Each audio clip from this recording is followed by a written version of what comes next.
Vamos tratar do imposto de renda da pessoa física na situação que o contribuinte ele se separou judicialmente, ou divorciou, ou dissolveu uma união estável, né, ou separou ou divorciou através de uma escritura pública. Então, como é que fica a situação desse contribuinte? Digamos, no primeiro hipótese, ele era casado, né, há alguns tempos tal, e de repente em 2013 ele se separou judicialmente. Como que fica a situação desse contribuinte que se separou judicialmente? O contribuinte que se divorciou ou separou, a partir do momento do divórcio, da separação ou da dissolução da união estável, ele deverá apresentar a declaração como solteiro. Exatamente, quer dizer, a situação dele é de um contribuinte solteiro, né, que ele deixou de ser casado por essas razões aí tal, então ele é um contribuinte solteiro. Agora, pode acontecer, digamos, essa separação ocorreu no mês de julho de 2013, mas ele pode alterar essa situação até 31 de dezembro, não é mesmo? Exatamente. Ele pode se casar novamente e a partir de então ele vai poder incluir dependentes, do qual tem a guarda judicial, ou até deduzir a pensão alimentícia. Exatamente. Então, nessa separação judicial, digamos, no exemplo que nós demos aí de julho de 2013, é evidente que ele pode ficar com filhos, de ter a guarda judicial de filhos, como também a guarda judicial pode ficar, digamos, com a esposa e ele seja obrigado a pagar a pensão alimentícia ou até alimentos provisionais, né? Exatamente. E o que são esses alimentos provisionais que muita gente não sabe? São aqueles que são dados por meio de medidas cautelares. Exatamente. Então, o contribuinte estando separado, mantendo a condição de solteiro até o final do ano, deduz aquela pensão que evidentemente ele paga ou alimentos provisionais. Agora, supondo que ele tenha se casado novamente até o final do ano, ou ele esteja diante de uma união estável também, então ele vai ficar na situação do casado tal. Mas, em princípio, se não se casou, ele declara como solteiro. Agora vem a pergunta, né? Digamos que o Antônio, casado com a Benedita, eles se separaram em julho de 2013. A Benedita acabou ficando com os 2 filhos menores, né? E o Antônio, ele vai declarar na condição de solteiro, se não tiver uma situação diferente, em 31 de dezembro, e vai deduzir a pensão alimentícia, os alimentos provisionais, porventura ele faça isso.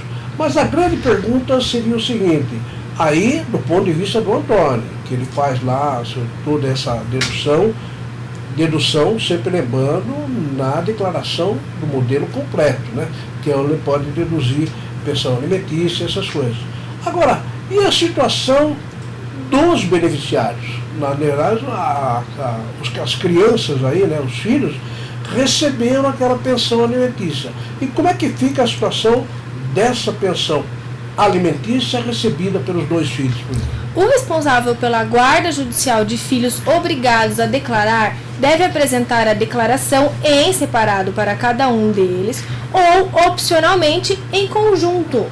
Exatamente. Então, se forem 2 filhos menores, o responsável pela guarda, nesse caso que nós estamos tratando aí, seria a mãe, né, a Benedita, que é responsável pela guarda dos 2 filhos menores. Ela tem que apresentar a declaração em nome de cada um dos menores, né? Porque eles são os beneficiários da pensão alimentícia. E a pensão alimentícia, no caso de quem paga, é dedutível, se fizer pelo modelo completo. Mas no caso de quem recebe, é tributável. Então, cada um dos filhos terá que apresentar a declaração, né? E nessa declaração vai incluir a pensão alimentícia e eventuais outros rendimentos que eles tenham. Agora, é claro, pode ser que os filhos eles tenham aquele rendimento da pensão alimentícia, mas que não obriga a apresentar a declaração, e aí, evidentemente, não estaria obrigado. Então, a Benedita, que é a mãe, que é responsável pela guarda judicial, ela deve apresentar declaração para cada um dos filhos, de acordo com os benefícios que eles receberam. Agora, como ainda lembrou, opcionalmente, a mãe, Benedita, ela pode incluir na declaração dela, aqueles 2 filhos como dependentes, né? Que, havendo condição de dependência, ela pode incluir. Só tem um seguinte detalhe: na declaração dela, que ela vai, se for modelo completo, deduzir os filhos cuja guarda judicial ela detém, ela vai ter que incluir nessa declaração o quê?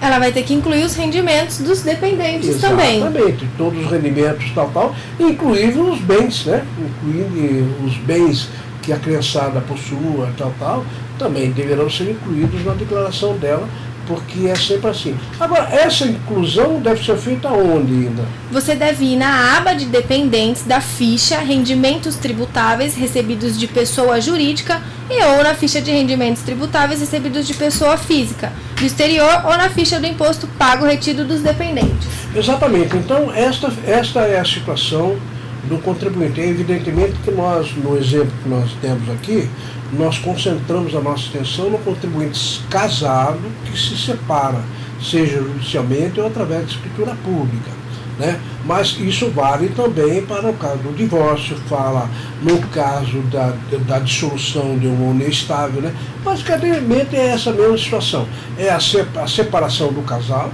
e nessa separação nós temos que olhar exatamente quais foram as condições, em que situação se deu essa separação, e com base nisso estabelecer o tratamento tributário que vai caber em cada um dos casos.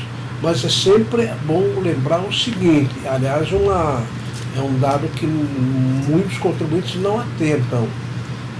A pensão alimentícia paga, digamos assim, pelo marido, é dedutível na declaração dele como no modelo completo, mas é tributável na declaração dos filhos.